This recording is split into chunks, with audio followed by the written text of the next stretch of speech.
नमस्कार स्टूडेंट्स, आज हम सेकेंड ईयर के सेकेंड पेपर में संघ व्यवस्था द फेडरल सिस्टम की प्रकृति पढ़ेंगे। संविधान के द्वारा भारत के लिए एक संघात्मक व्यवस्था की स्थापना की गई है, लेकिन संविधान में कहीं पर भी संघ राज्य फेडरेशन शब्द का प्रयोग नहीं किया गया है, वरन उसके स्थान पर राज्यों के संघ यूनियन ऑफ स्टेट्स शब्द का प्रयोग किया गया है। संविधान के प्रथम अनुच्छेद में कहा गया है कि भारत राज्यों का एक संघ होगा। प्रारूप समिति के अध्यक्ष इसके हैं डॉक्टर अंबेडकर, और उन्होंने राज्यों के संघ शब्दावली के महत्व को स्पष्ट करते हुए संविधान सभा में कहा था। प्रारूप समिति के द्वारा इस शब्दावली का प्रयोग यह स्पष्ट करने के लिए किया गया कि यद्यपि भारत का एक संघ राज्य है, लेकिन यह संघ राज्य किसी प्रकार के पारस्परिक समझौतों का परिणाम नहीं है, और संघ राज्य समझौता का परिणाम न होने के कारण किसी भी राज्य को संघ से अलग होने का अधिकार नहीं है। अब बच्चों, क्योंकि संघ एक राज्य के साथ विभाजित किया गया है, इसलिए भारत में संघात्मक व्यवस्था को अपनाने की आवश्यकता क्यों हुई? टोटल भारतीय संघ में अब तक 28 राज्य और 8 संघीय क्षेत्र हैं। आंध्र प्रदेश के विभाजन के बाद में ये स्थिति स्पष्ट हुई है। भारत में संघात्मक व्यवस्था को अपनाने की आवश्यकता इसलिए पड़ी कि शक्तियों का केंद्रीयकरण या विभाजन की जो स्थिति अपनाई जाती है वो 2 प्रकार की शासन व्यवस्था में होती है, एकात्मक शासन और संघात्मक शासन। यदि भारत कुल लाख जनसंख्या और भाषा, धर्म, संस्कृति आदि के प्रसंग में लगभग एक ही स्थिति वाला देश होता, तो इस देश में भारत क्षेत्र और जनसंख्या की दृष्टि से बहुत अधिक विशाल देश है। इसके अतिरिक्त भारत धर्म, जाति, भाषा, संस्कृति, आचार विचार की दृष्टि से भी बहुत अधिक विविधताओं वाला देश है। तो बच्चों, विविधता के बीच एकता, यूनिटी इन डाइवर्सिटी ही है इस देश के जीवन, संस्कृति और आचरण का मूल मंत्र है। अतः इस देश के लिए संघात्मक व्यवस्था ही उपयुक्त हो सकती है। संविधान निर्माताओं ने भारतीय संविधान के इस मूल तत्व को दृष्टि में रखते हुए इस व्यवस्था को अपनाया। संघवाद वह यंत्र है जिसके द्वारा राज्य की समस्त शक्तियों का विभाजन 2 प्रकार की सरकारों के मध्य होता है। ये 2 प्रकार की सरकारें केंद्रीय सरकार और राज्य सरकार के रूप में होती है। संघीय सरकार की परिभाषा करते हुए फाइनर कहते हैं कि यह एक शासन है जिसमें सत्ता और शक्ति का एक भाग स्थानीय क्षेत्रों में निहित होता है और दूसरा भाग केंद्र में। वहीं डाइसी संघीय राज्य एक ऐसी राजनीतिक रचना है जिसमें राष्ट्रीय एकता और शक्ति तथा प्रदेशों के अधिकारों की रक्षा करते हुए दोनों में सामंजस्य स्थापित किया जाता है। वस्तुतः संघवाद सीमित सरकार का सिद्धांत है, जिसमें संविधान के द्वारा केंद्रीय सरकार और राज्य की सरकार दोनों ही शक्तियों को सीमित कर दिया जाता है। संघात्मक व्यवस्था के कुछ प्रमुख लक्षण हैं: कठोर और लिखित संविधान की सर्वोच्चता, संविधान द्वारा केंद्रीय सरकार और इकाइयों की सरकार के बीच शक्ति विभाजन, स्वतंत्र सर्वोच्च न्यायालय और उच्च सदन का या राज्य सदन होना।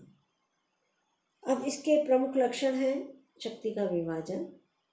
विश्व के अन्य संघात्मक विधानों की तरह भारतीय संविधान द्वारा भी संघ को क्षेत्राधिकार प्राप्त है।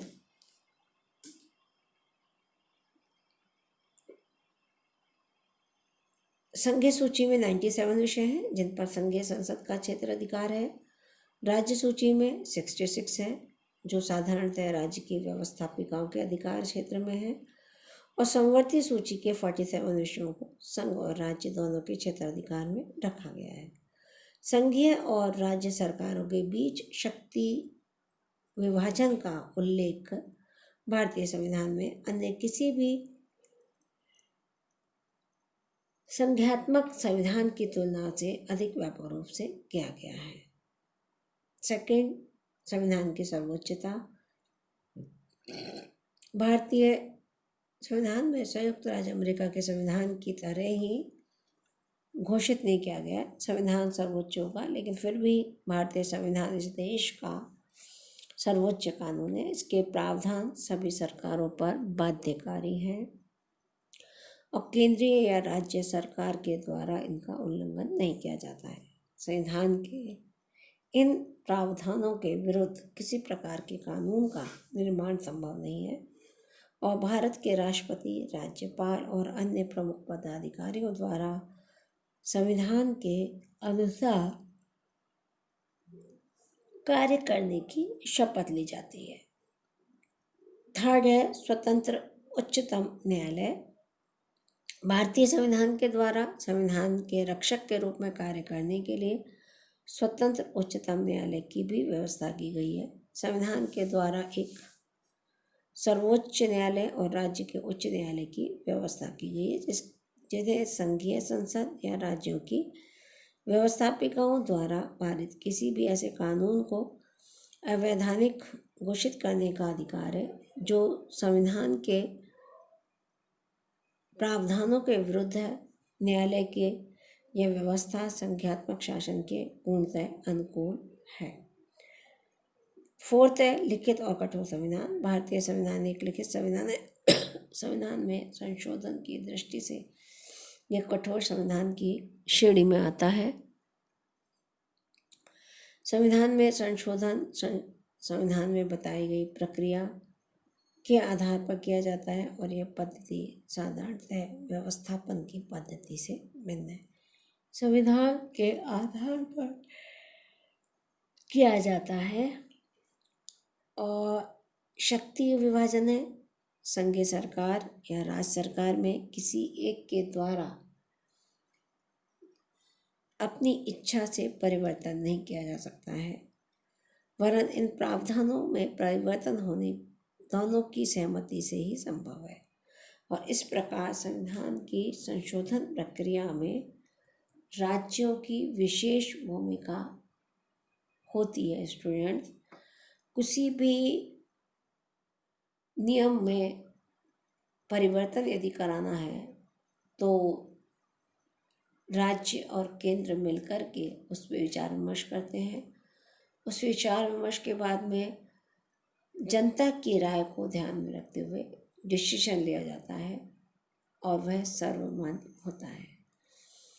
फिफ्थ है उच्च सदन। राज्यों का सदन होगा। भारतीय संसद का उच्च सदन अर्थात राज्यसभा राज्यों का सदन है। यह राज्यों का प्रतिनिधित्व करता है, यद्यपि यह प्रतिनिधित्व राज्यों की समानता के सिद्धांत पर आधारित न होकर जनसंख्या के आधार पर है। संविधान के उपयुक्त प्रावधानों के आधार पर यह कहा जा सकता है कि भारतीय संविधान एक पूर्ण संघात्मक व्यवस्था की स्थापना करता है। प्रोफेसर पायली ने इसे बहुत ही सुंदर शब्दों में व्यक्त किया है। भारतीय संविधान के संघीय होने न होने पर विवाद उठाने का कोई कारण दृष्टिगत नहीं होता। संविधान संघवाद की कसौटी पर खरा उतरता है और इसके द्वारा ही लोकतंत्र को एक नई दिशा प्रदान की जाती है और प्रशासन की प्रक्रिया पूरी होती है। आज के व्याख्यान में इतना ही।